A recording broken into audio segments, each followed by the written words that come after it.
You listen to the Replatform podcast, sponsored by Patchworks and hosted by me, James Gale and Paul Rogers. Each week we bring you interviews with industry thought leaders, the C-suite of tech companies, retail leaders, and also me and Paul do our talking heads, which we are doing this week on a very exciting topic. In return, all we ask you to tell other people about the podcast, help get our name out there, get us more listeners. And if it's your first time listening, do give us a rating. It really helps with our visibility. So our topic this week is around Shopify editions Winter 24. So big drop last week. Shopify editions, I think, it's become something that creates a lot of buzz and excitement in the industry, because the one thing I will say that they do exceptionally well is they know how to land and market their product roadmap, and they do a really good job of amplifying and making it sound sometimes more exciting than it probably is, but also doing justice to the amount of work and the cadence of development that's going on right now in the Shopify ecosystem. So our aim today is to go through, we've gone through and obviously looked at editions and pulling out things that we think are of interest. And I think me and Paul talking about this before we start recording, I think our overall view is interesting now. They are gradually taking away things that used to be used as reasons why you might not, or reasons why Shopify couldn't do something. And they are starting to tackle some edge cases as well to hit into that enterprise space that they are aggressively going after. So this is a really interesting change. Some of the releases will not be of any relevance to most e-commerce retailers, but to some of the larger enterprise, actually they tick some of the operational frustrations that are important that other platforms historically have given you that configuration power to do. So that's a really interesting change, I think. So Paul, what do you want to do your overall take on it? What you see it as well in terms of that overall landing? Yeah, absolutely. Yeah. So I haven't actually watched the edition stuff, but like we said on the last podcast, I went to that event in New York where they kind of released a lot of the information around it. And I think because a lot of the enterprise team and some of their kind of senior leadership team were at the event, I think the tone was probably slightly different. And as you just said, I think my view is that they are aggressively going after the enterprise. I think alongside, like, historically they've kind of had enterprise, mid-market, SMB, all similar levels of resource and aggression, whereas now to me it definitely feels like enterprise is a priority to them, and it felt like, as you say, I think they've basically got a data set together where it's like, here's all the reasons we've lost deals in our definition of enterprise, so over 125 million GMV. Let's tick these off. So a lot of those are around finance. And I think we talked on the last episode around how they've shifted some of the fees to make it, to reduce friction around Shopify payments, but then also like completely enabled Adyen, like kind of full feature set. And then they're kind of moving towards opening all that stuff up. And then a lot of the functional bits we'll be talking about. Again, I think it's clear that either they're moving them, they're going to have less friction for a sales process for enterprise, or it's like, so with things like subscriptions, there's just an opportunity to make a lot more income. Yeah, that is interesting. It was really interesting to see that change in the position around the cost model as well. Okay, so let's get into some of the areas, because there was over 100 like individual feature releases. So we're not going to focus on. Let's pick out capability areas and let's talk around what we think is interesting within each. So let's start with some of the operational side, because I think this is critical, because historically going into like larger or more complex technology businesses, the operational side was the real like hamstring issue with Shopify around how you could configure things like order management, etc. So what have you seen around the order management omnichannel piece in the latest?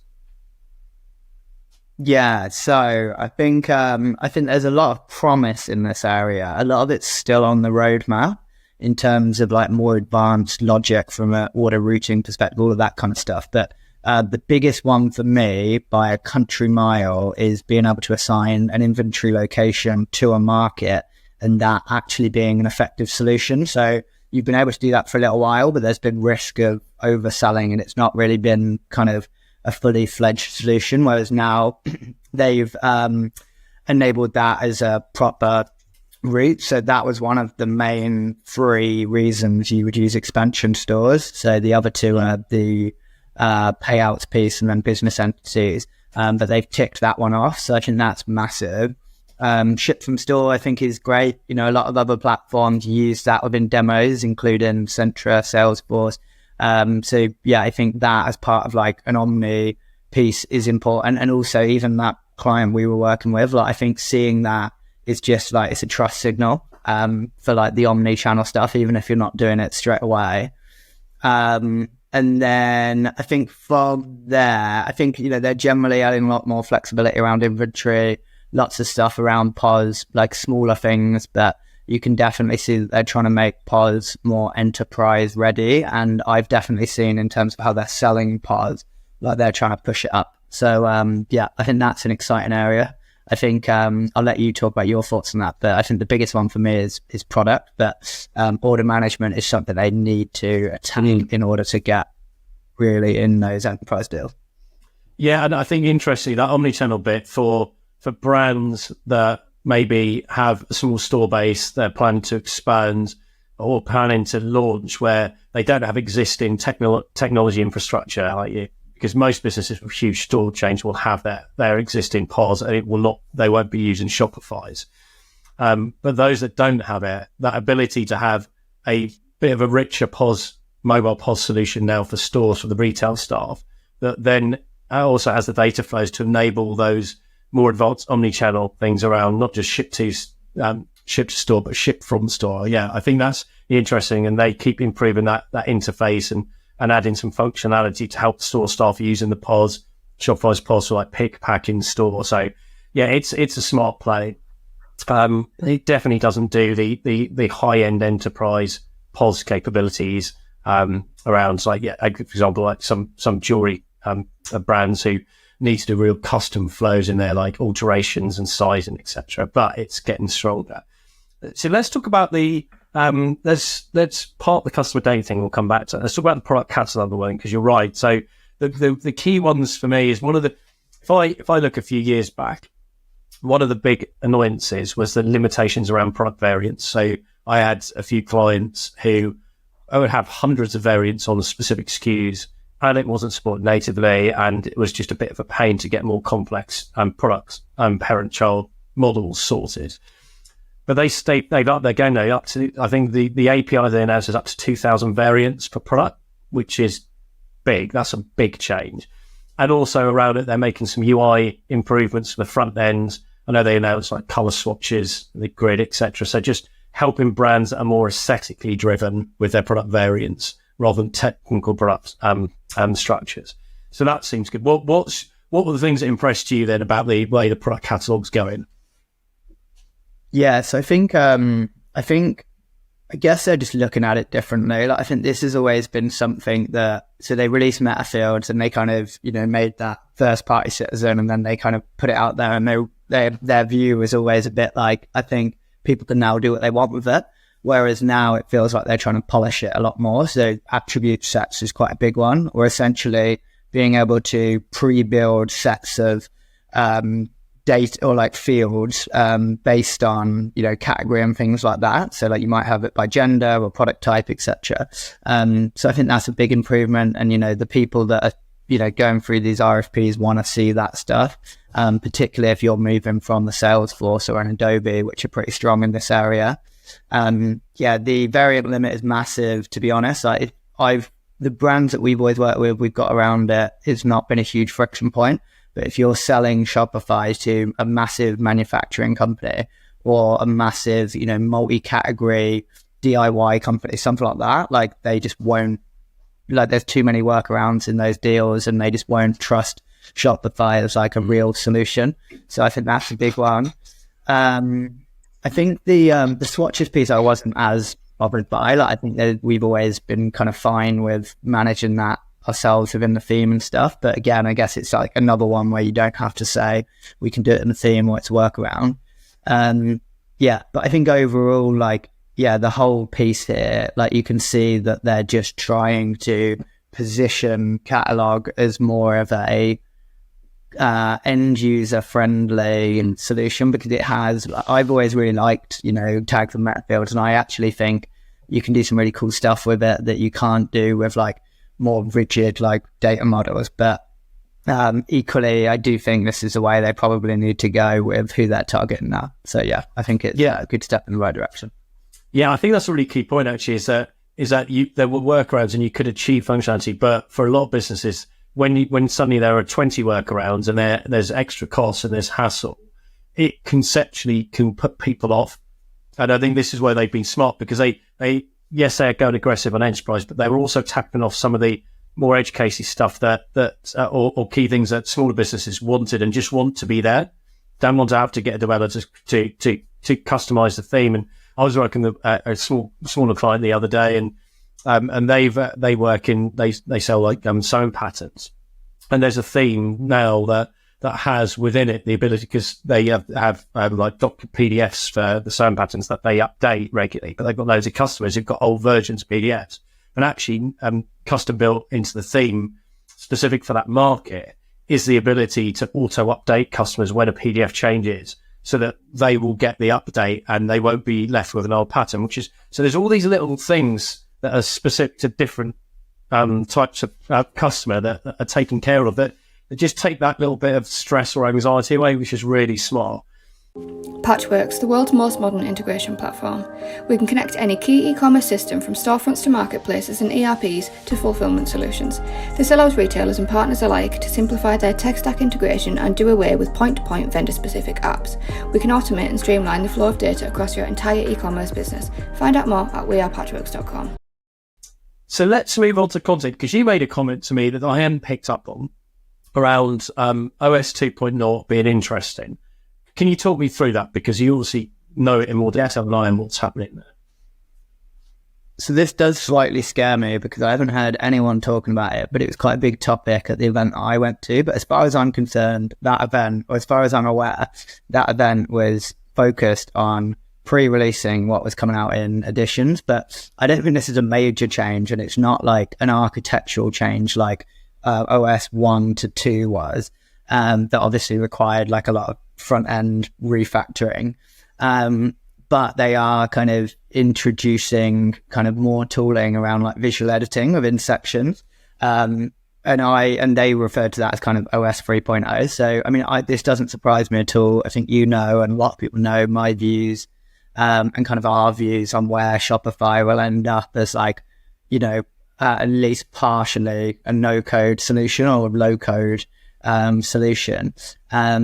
But the only thing I would say is, like, when you see something like that talked about in the same breath as, essentially rebuilding their payments infrastructure to, allow for enterprise, or some of the other stuff in enterprise, I do feel like they're slightly different directions. But I think it's a really good thing. I think it's good for the end user. I think it's good for e-commerce, and it is kind of where it should be going. But it's just, and particularly when you start thinking about the projects being delivered by enterprise SIs, it's slightly different direction. But I do think overall it's like a really positive thing for Shopify users, and that's always been their default orientation. It's just with this new shift to enterprise, it's maybe slightly disjointed or interesting. The bit on content that would be a game changer for me would be when they have proper advanced scheduling and publishing for content assets, because it's the one bit where you look at platforms like Salesforce that are much more expensive to operate, and it's slower to get stuff released on. But they have such a lot of great configuration. The one thing they do really well around their content slots is that ability to target different contents, different user groups, to schedule it and have advanced scheduling and be able to set up multiple schedules in one go, which more, I guess, some content teams really, really rely on.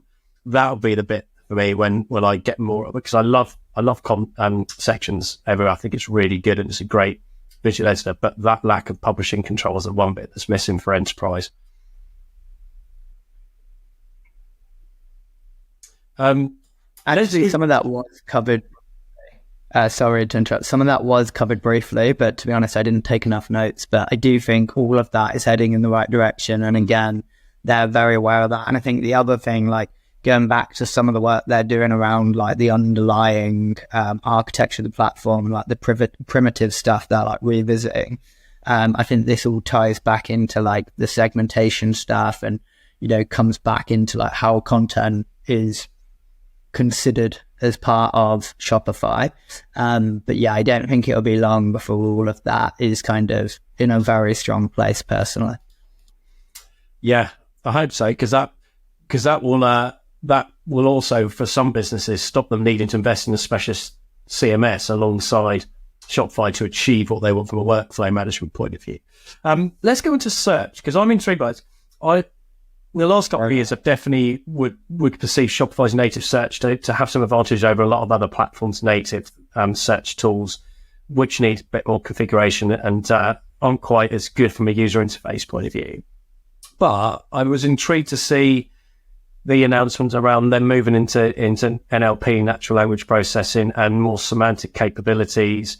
What's your take on where that's going? Like how quickly are they getting to the point where they are going to be considered a really like truly smart, semantic driven search engine versus just a good solid platform search engine, but not comparable with the market leaders?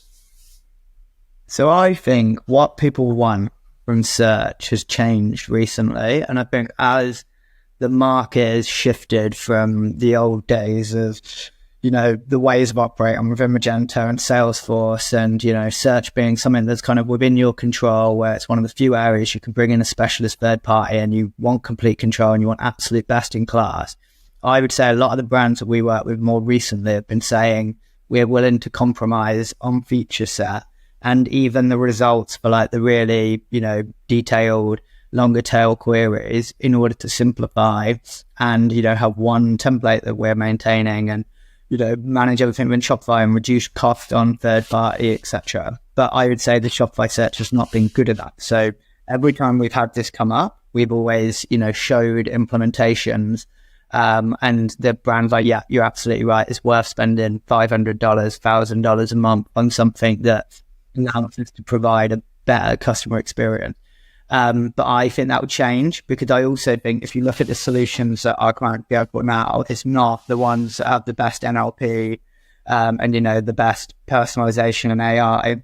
It's the ones that are easiest to manage. So it's the ones that, that have the ability for like global and local logic for management across 5 expansion stores. And it's the ones that have like the best integrated VM solution or the one that, has good reporting across all of the suites that they're using, like stuff like that. And I think that as Shopify, I haven't seen the improvements. I can imagine they're just going to get better at matching products to queries. And I personally don't think that's enough to make a really decent sized, fairly sophisticated brand use it, because I think there's still not enough flexibility in the admin around the merchandising side, building around business logic, like handling certain complexities around different types of products.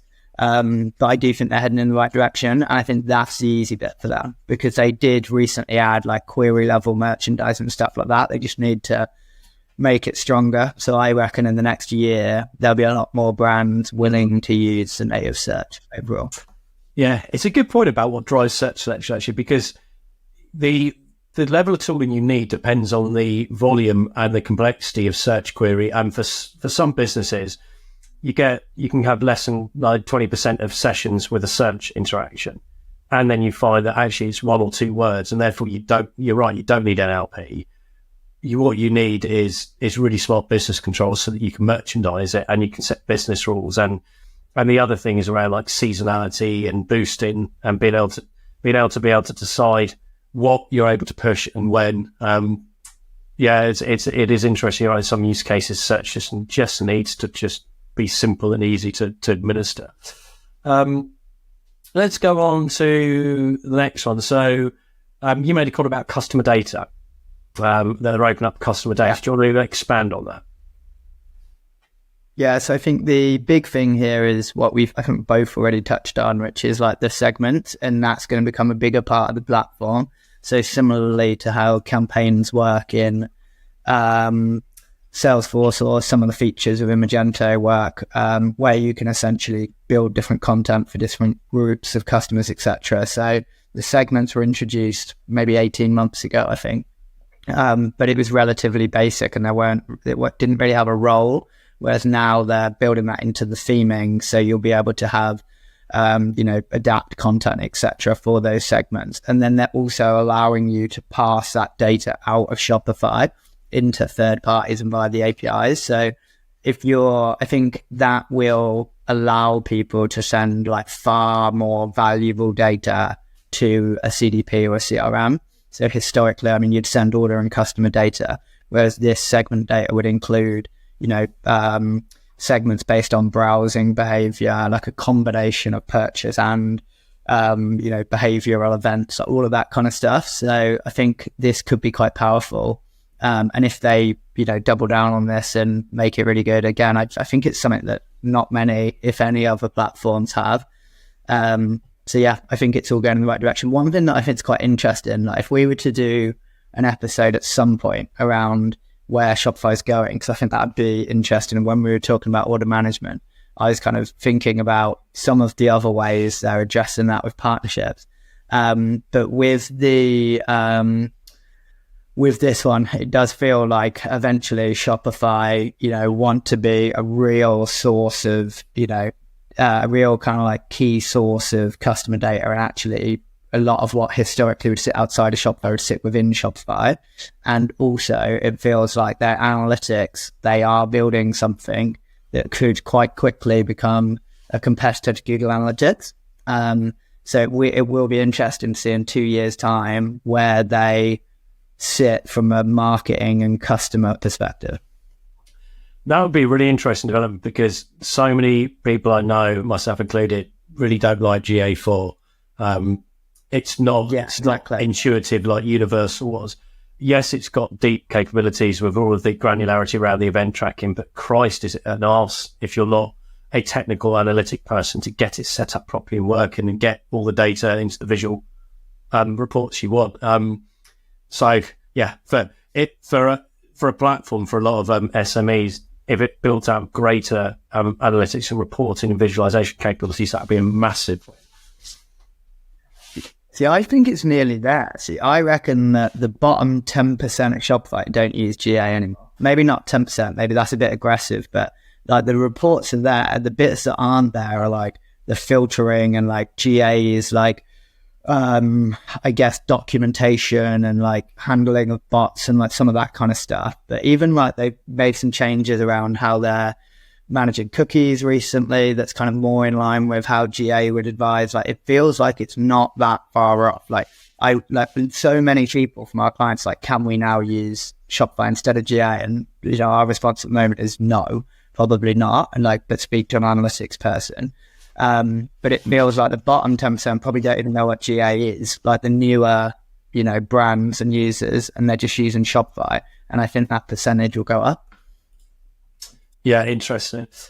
Let's move on to subscriptions, because, for a while in Shopify world, almost everyone was using third-party recharge. It started off, then more third-party apps came in, and their alternatives, Skio, for example. So people use a variety of third parties to achieve subscription capability. Now Shopify's launched it's got its own native app. It enables subscriptions and set up subscription accounts, and it lets customers be able to manage their subscription direct from the account. Where do you see, like, how advanced is this getting? When do you see the point at which actually functionality is deep enough where people no longer need a third party and they just use the basic capability? Yeah, so I'm not a subscription expert, and I think again that could be a really interesting episode at some point. But from what I do see, I think one, it's taken Shopify. I'm surprised it's taken them so long to try and fully own this and get all of that payments revenue going through Shopify payments, or essentially benefiting them from a net profit perspective. But I think they're in a better position now to actually deliver proper end-to-end subscriptions like experience, and for a long time they kind of had APIs available, or they had like the billing side, but they didn't have the whole piece. So I think it feels like now they're, you know, ready to support standard journeys, and, you know, they've got the app for managing it, etc. They've got the documentation, but I still think, like, as far as I'm aware and I've been told, I still think there's, like, you know, there'll be a lot of instances where it's maybe not quite as flexible as some of the other vendors. And I think there'll always be like people that use Shopify in a certain way, where they might want to use something way more advanced for like advanced billing flows, like a charge bee or, you know, whatever else. But I do think that this is heading in the right direction. And there's, you know, I think it's like a really lovely, easy win for Shopify to bring in a lot more income. It's now just going to be a case of migrating people over, like supporting with like the migration of tokens and all of that kind of stuff. Putting the content out to like give people a real understanding of like kind of what you can achieve end to end, and maybe how it compares to some of the other partners. But yeah, overall, I think, yeah, good move in the right direction. It feels more usable for the average subscription brand. Yeah, what I like is, if I'm a business that isn't a subscription business, but I want to pilot a subscriptions offering at some point because I want to test whether that drives incremental revenue, better lifetime value, basket size, etc. The ability to do an MVP out of a platform without having to invest in a license on a third party and do that piece of work would be really beneficial. So it feels like there's more stuff that's getting as a platform that people can do. They might not have the same capabilities as like the market leaders, like Skios or Degrees, whichever one you pick up, but ability to launch initiatives quickly is really appealing. Let's move on. So B2B, I know when we were chatting before, I'd said that there was some useful B2B initiatives, but nothing like groundbreaking. But I think the thing that you pushed back on that you thought was of particular interest is that they've now got a B2B, a proper B2B custom like base theme. So do you want to talk people through what the change has been there and why that's of interest?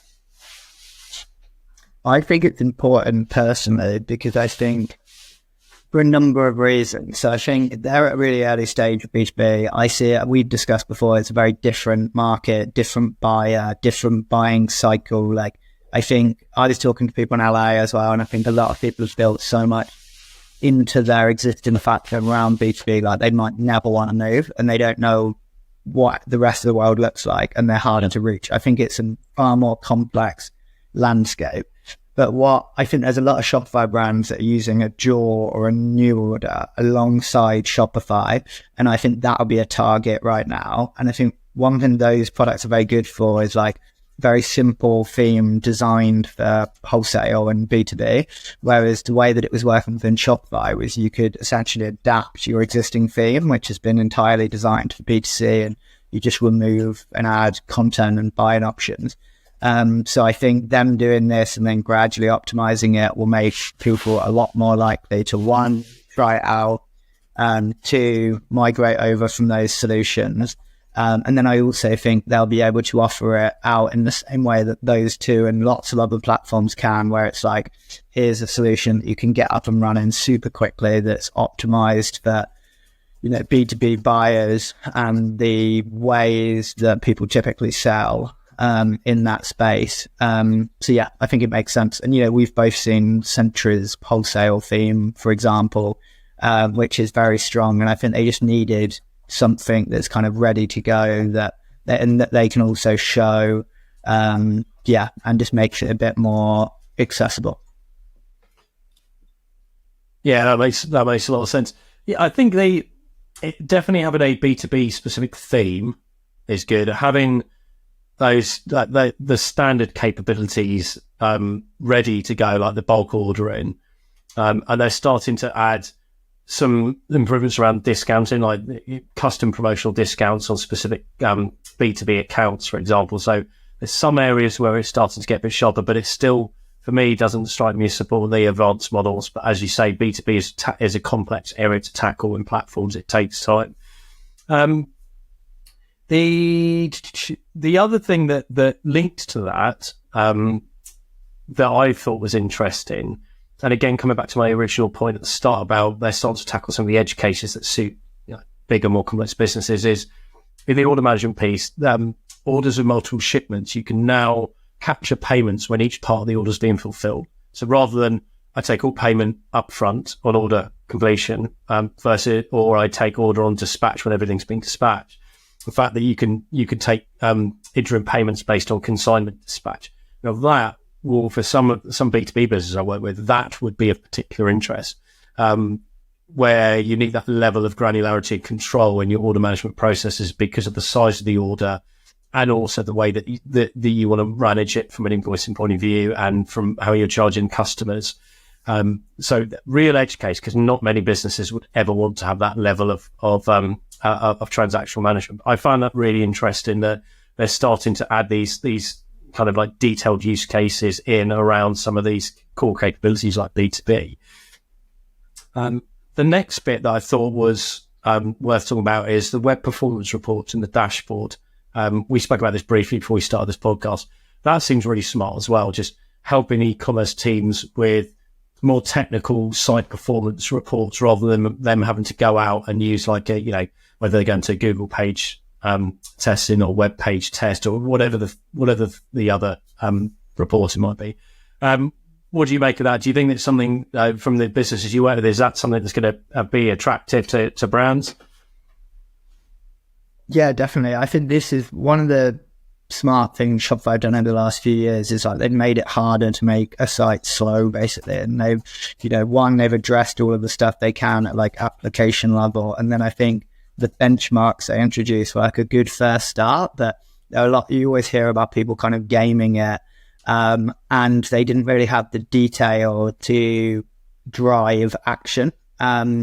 Whereas now it's more detailed. It's based on like the core web vitals stuff. Like it's based on real users. So I think it's more, it'll be more interesting to the average user, more relevant to like the bigger brands, more likely to like drive change around, images or third parties. And yeah, I think they're just, a bit more effective than just the kind of base benchmarking. Yeah, exactly. Well, the more you can get in a standardized set of dashboards without having to go out to other tools to get the information, the better, because it just simplifies and speeds things up. And then let's go to the last point we've got, because I know there are lots of different areas, but the last big one to pull out around returns, because RMA can be a right pain in the arse, depending on how returns are processed, how data flows are managed to get returns information back into the platforms. And you flagged to me about some of the stuff announced around returns and exchanges is useful. Do you want to clarify, kind of elaborate on that as well? What's happened? What's changed? Yeah. Yes, I think it's more allowing for stuff within the admin and APIs. So I think there's some new things around return statuses across online and POS. And then the exchanges piece. To be perfectly honest, my only one comment with this would be everyone talks about exchanges, all the returns vendors sell in exchanges, but all the complexities in the back office, because if you're taking an order and then giving someone the opportunity to exchange it in a week's time, everything has to be managed within the system of record for inventory and orders, and then it's more just how that then interfaces with Shopify. So I think I've not seen many brands get this right personally, but at least like within Shopify, they've made it easier to like edit existing orders and things like that. But I need to play around with it a bit more to understand exactly how it'll work and maybe if it can reduce any pain on the back office piece. But again, like all of that stuff's just so bespoke to the ERP you're using and how you're approaching orders. So I think that would probably be like a kind of early move into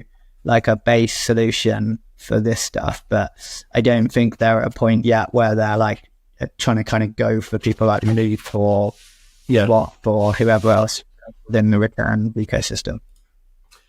Yeah. Cool. Well, that is our kind of rundown of the latest Shopify additions. Be interested if anyone listening What stood out to you? Like, what got you most excited, and why? And for agencies and consultants, what do you think is going to land best with the type of businesses you work with, that's going to make it easier for people to buy into the value of Shopify? And equally, what else? Where do you think they're really where you want to see more traction in the next few releases? Do drop us a line. We love talking about this kind of stuff. It's always interesting to look at roadmaps and vendor focus. Do reach out to us on LinkedIn. But thanks for listening. We hope it's been useful. Keep an ear out for our next episode. We drop one every week. And don't forget to give us that rating before you go. Until next week, everyone.